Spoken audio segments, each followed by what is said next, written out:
Alrighty, here with Morgan to go over his roster, do the definitely not so secret anymore interview, and chat about all the things. We were talking for a minute or two, Morgan, before we got this rolling, but busy, busy, busy this time of year for you with life and work and school. So so you said your team is young, right? But how did your game go? Like, did you guys get smacked last Friday? Was it like, were there positive things to take away from it, or what is success?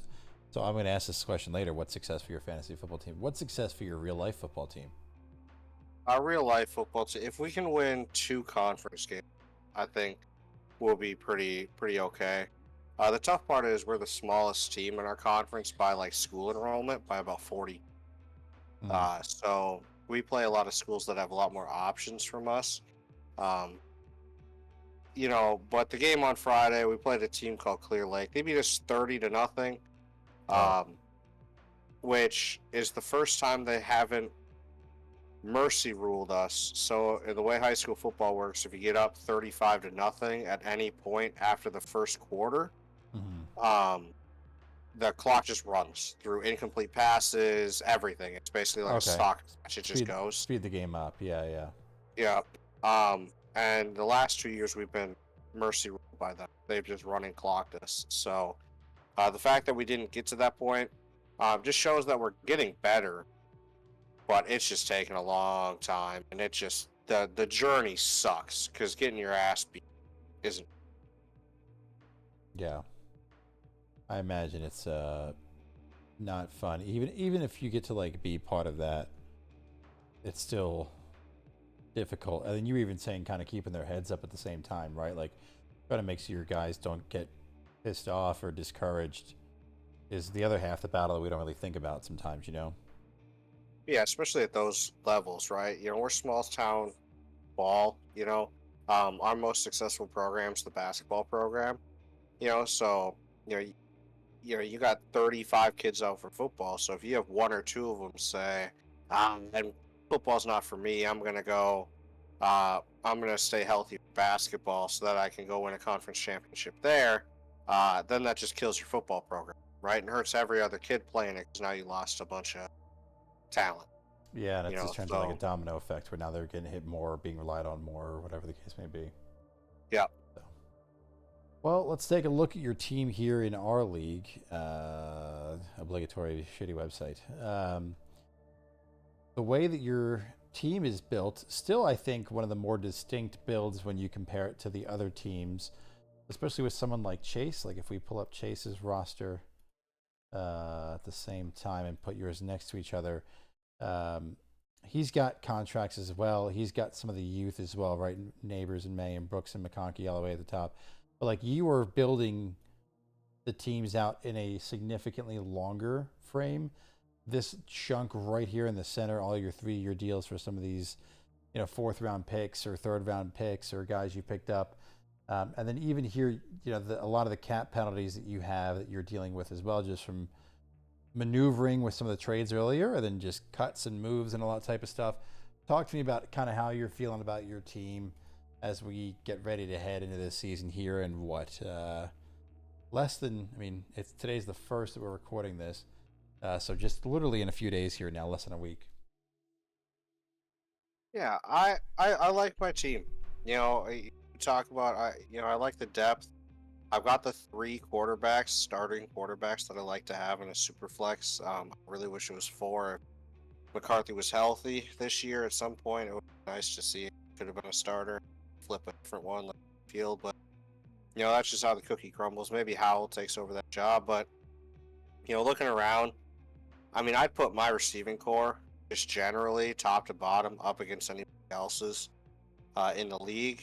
Now, where I struggle, I think I got a lot of question marks at tight end as to one of those guys is gonna probably be pretty solid. Which one is it gonna be?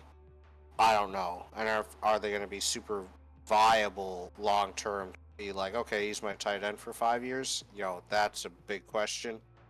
Um, but running back is obviously my weak point, and I'm so happy that Kyron Williams is returning punts, so Blake Corum, the guy there, and then I've got to go back. Yeah, I really do think it's a matter of time until Corum's the guy. I don't know why people are so high on Kyron. I don't get it. And I keep seeing experts being high on Kyron, and I don't get it at all. You look at your receivers, I mean, it's really strong. Devontae, Nico, and Puka's really good. But tight end, I mean, I guess you have the starting tight end for whichever one really kind of does what they're supposed to do, right? For Green Bay, Jawan Johnson apparently is like, at least people like him or Foster Moreau are really like the true tight end position. Is Johnson supposed to be the starting tight end for them? I thought it was. Yeah, it continues getting first team reps. Um, I mean, you know what you I have think with he Bellinger, I is. suppose. Yeah. So Um, I think you've got I options, but no standouts, really. Your point. yeah, and Johnson had a decent year, where he was the 15th tight end, which isn't phenomenal. But I'm hoping that maybe Derek Carr settles down into that system, trust him a little bit more, and maybe he can be a top half tight end that I can just plug and play whenever needed if the Green Bay situation is volatile as to which one's well in a given. Um, and then I have Theo Johnson. We'll see what he ends up being. I imagine that's Danny Bellinger's job, who I don't have anymore. Right. But we'll see if Theo Johnson comes along at some. Yeah. So when you mentioned your strength at those two positions, and then a quarterback and receiver, and then your lack of strength at running back and tight end, do you think that moves need to be made? Do you think that with the way that your roster is constructed to put the whole thing back up here nice and pretty on the screen, do you think it's just a matter of time until it hits its stride since you have so many different, shots? You're just not waiting for an injury, right? We don't want injuries, but you got Charbonnet here, you've got Curran here. If what's his face takes over, if Brian Robinson takes over the backfield completely, and Eckler is washed as he may or may not be. Do you think that time is your ally kind of with this team structure? Yeah, I think more and more over time, I think Tyjae Spears is going to take over that backfield. I think Corum's going to get more run as time goes on. Garendo hasn't been able to do much in the offseason, but I'm really hoping that, like, if Christian McCaffrey gets hurt, that all of a sudden Isaac Garendo is going to be able um, to get some run with the ones and maybe get a couple, maybe get a little there. And then obviously Charbonnet with Kenneth Walker um, is an interesting situation. I fielded a couple offers from him. I'm not interested quite yet in what I've gotten. Um, but yeah, I think it's just the waiting game. I'm perfectly fine putting out guys that are going to get 8 to 9 points at those positions and then just get hopefully carried by my receiving core and then play the quarterback roulette well um, to consistently at least get wins against them. Yeah.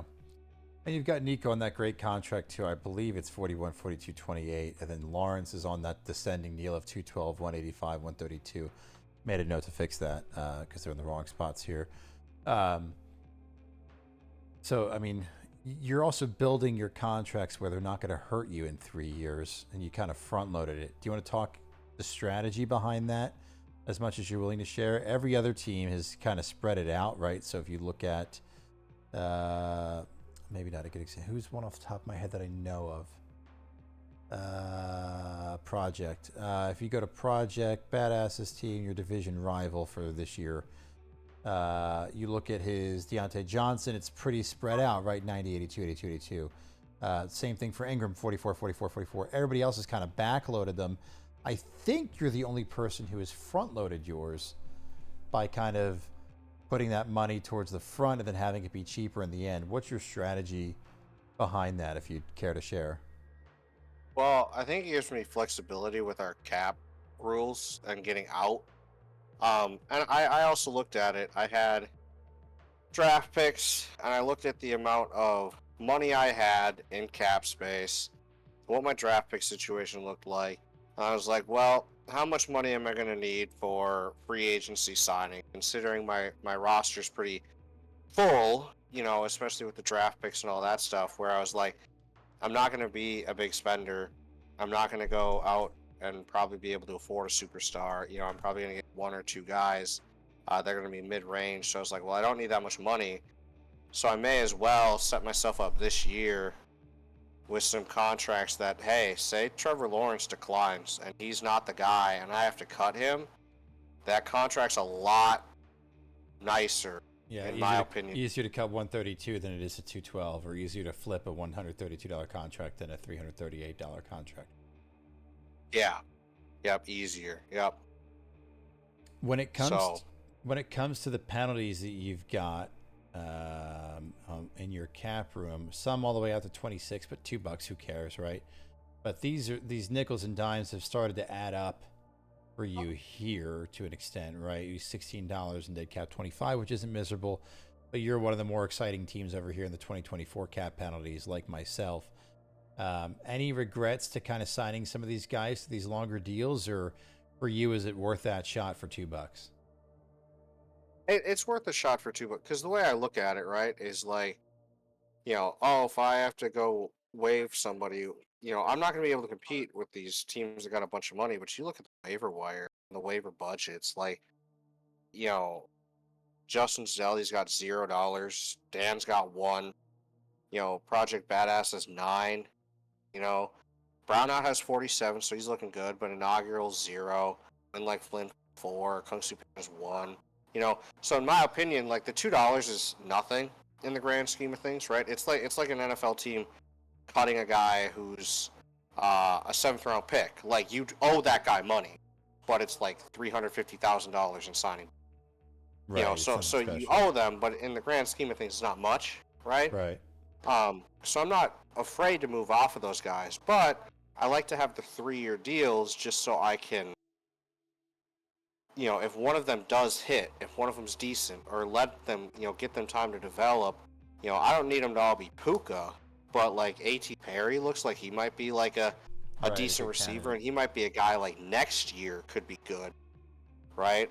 And if I have him on the 3-year deal and I look at, okay, he's getting better, getting more run, I got him for more long in that development where he doesn't have to take one of my slots to re-sign him. Right. And that's part of my goal is, obviously I got a lot of picks and a lot of contracts that end in years, and I want to have as much time as possible to figure out, okay, who can I get rid of, who just hasn't panned out, and who's on the upswing that I do want to re-sign with my 5 options I got. Yeah, barring the bad joke here, who do you keep, who do you trade, who do you cut? Like you have the flexibility there, especially with 5 roster moves per team plus whatever you roll over. I really think that now that this is going through an off season, we'll vote in to trade them as well, which I think adds another layer to trades. And how much are those worth? How much are they not worth? All that good stuff. Also, $19 in cap room, currently 3rd most in the league for this season, right? You've only got Brown out ahead of you at 47 and Rick Duncan at 192. Chase sneaking in down here at 24. So the 4th most in the league currently at 19, which is a lot and not a lot. So to your point, even if you're losing some of this money and these shots, you still have some pretty good cap room. That McCarthy refund helps. Not that you wanted it to happen, but that does help get some money back there, and hopefully he'll be back in full swing for next year. Did you watch much preseason or much film or anything like that? Again, I know that you've kind of got that brain from your coaching. Did you get to watch anything on Daniels and McCarthy? Did you like what you saw from them in the preseason? Are you excited for them this year, next year type thing, or have you not even paid much attention to that currently? I watched JJ McCarthy's game because I live in Northwest Wisconsin, so all the preseason I get is Vikings. I get 0 Packers preseason games, which sucks. But so I did watch his game, and I was excited for him. He started out rough in the one game he played, and then turned around, and I was like, okay, we'll see where this kid goes. And then obviously goes and gets hurt like an idiot, and then you just got to deal with that, see what they do. Hopefully that doesn't change the Vikings' plans. I don't think so. They're a pretty patient franchise, all things considered. Daniels, I haven't heard anything about. I'm hoping he does decent. I know people talk about how he's got nothing around him. He could get ruined. I think that's true. We'll see if he holds onto the ball a little too much, takes too many hits. But we'll see. Sam Howell I know they didn't win a whole lot of games, but he threw for a whole ton of yards. So I can't imagine that you put Jaden Daniels in that system. He's got better escapability, where he can maybe, hopefully, use that escapability, The avoid some more benefit. hits, and be Yeah. okay. Yeah. Howell held on to the ball, Yeah, he so did, hopefully, and he was blowing it up with the passing yards. So to your point, I mean, in theory, Daniels, who's a better quarterback by all accounts, should do something similar. Is the hope I would guess for you, but remains to be seen. We'll start to kind of wrap this up. The question I asked everybody. Don't I know you've kind of unplugged? I think a bit. You said, but talking about overrated and underrated teams, is there any team in particular that you think, from looking at their roster or listening to their interviews, that you think is overrated? I think everybody's talking about Chase and his rebuild, and I think he's done a really good job. For what he's had, but Drake May didn't win that starting job, so you're down to two starting quarterbacks, and we'll see. Drake May might get it later in the season, right? Um, but man, as soon as bye weeks hit you, you have to put you know Chuba Hubbard in at a super flex spot because you don't have another quarterback. I think that really hurts you.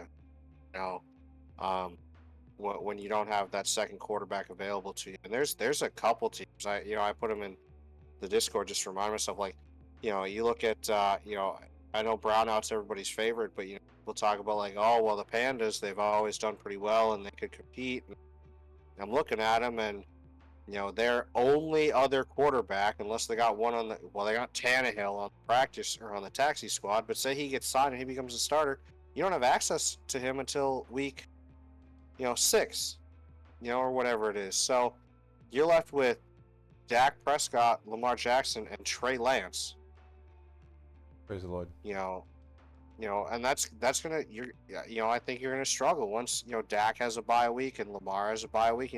Those are 2 weeks where it's okay. Are you gonna not only beat your opponent, but are you gonna be able to reach the median? You know, Right. um, just because you're just rolling the dice there. Yeah, I do think the median's a huge factor, and that's a great point because it's not just about you have a bad week and you lose to the median and your opponent. That hurts way more than just losing to an opponent. Um, there's a lot to come back of. Well, any team that you think is underrated, then? I I know, like, people talk about Flynn. I think given what he's got, he's done pretty well. I mean, the dude has five starting quarterbacks, and I've been in talks with him to try to get one of those quarterbacks. Ooh. I think it would be I Flynn. No, I said ooh, Um, like ooh, spicy. oh yeah. I don't think it's gonna work out, but I'm looking at that and I'm thinking there's a lot of quarterbacks there. He could be interesting, in that he won't have to deal with that. Now, does that mean he's going to win the division? I don't think so. But I think there's a little bit. Um, it's just an interesting situation where he's got a lot of quarterbacks. Where maybe if one of these guys gets hot, I saw Kurt Bankert, who's a online content creator, play quarterback for the Packers for a season or whatever, Yeah, and yeah, yeah. I'm not his biggest fan, but he put a bet that Darnold was going to be like the NFL passing yards leader, which is whatever. But maybe,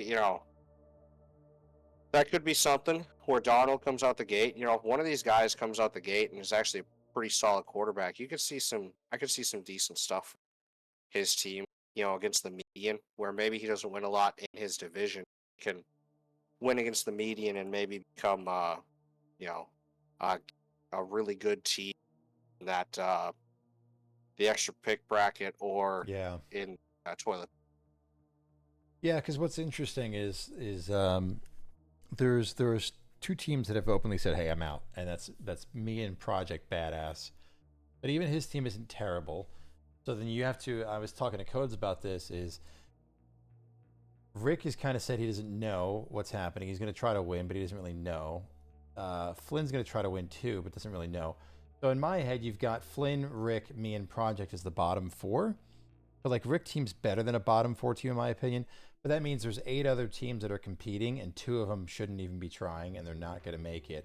And that's where it gets really fuzzy. Because last year was a very clear picture. This year, that picture's a lot more muddy, and we're awfully close to figuring out how it's going to go. So we'll I guess we'll check back in a few weeks and see. So Morgan, any final thoughts? Any defense of yourself for the camera slander that you know is coming?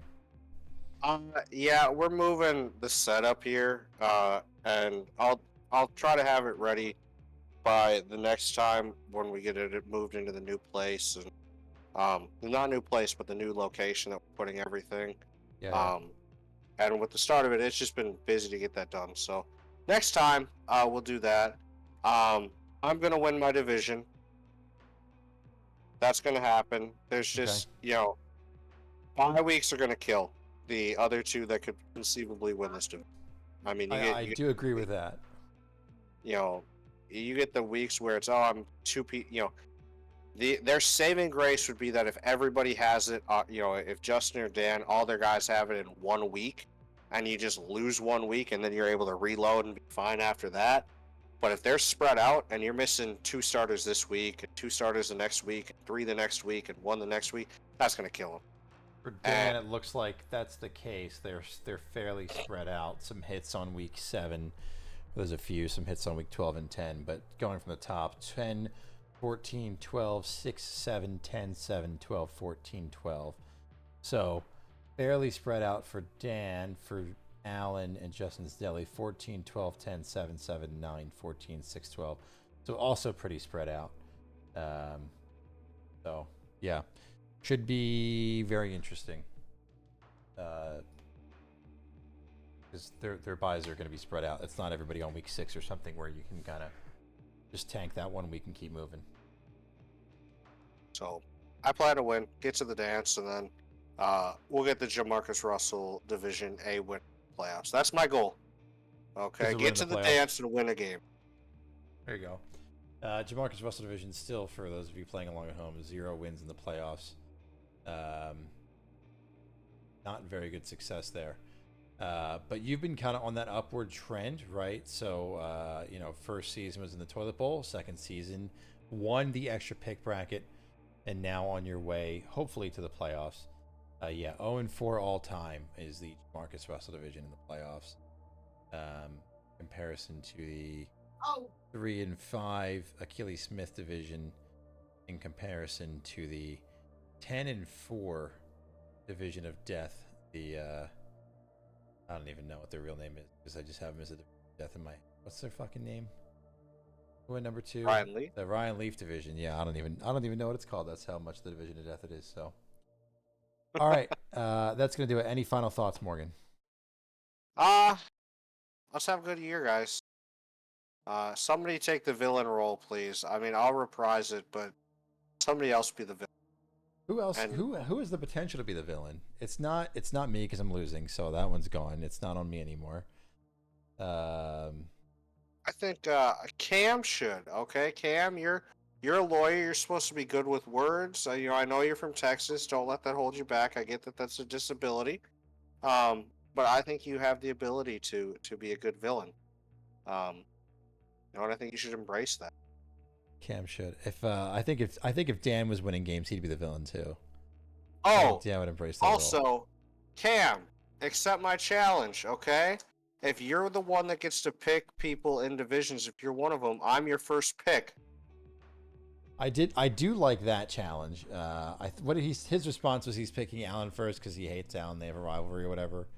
Isn't that what he said? I think, or something along those lines. I can't remember if he said anything. I just said it didn't look. I can't I don't remember if he directly said it, but I know he didn't say he was going to pick me. So.